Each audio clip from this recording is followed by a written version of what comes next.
একজন কমেন্ট করেছে উগান্ডা থেকে, আপু আপনাকে অনেক ভালো লাগে, আপনার ড্রেসিং সেন্স অনেক সুন্দর। হ্যাঁ হ্যাঁ, ঠিকই বলেছ, আমার ড্রেসিং সেন্স অনেক সুন্দর।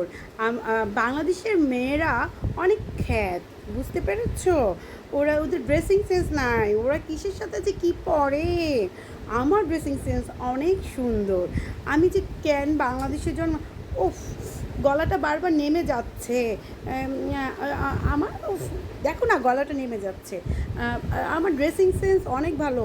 এই যে আমি খুব স্মার্ট।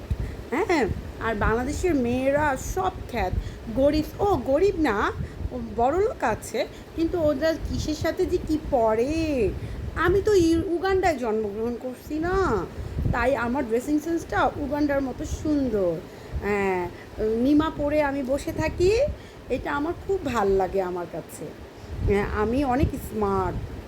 নিমা পরে বাংলাদেশের মেয়েরা খ্যাত, ওরা ঘোমটা দিয়ে বসে থাকে, ওরা ঘরের ভিতর বসে বসে কাজ করে, ওরা খ্যাত। ওদের ড্রেসিং সেন্স নাই, ওরা থ্রি পিস পরে, শাড়ি পরে। আর আমি তো নিমা পরে বসে আছি, এই যে আমার গলাটা নেমে যাচ্ছে নিমা পরাতে। এই যে এই যে এই যে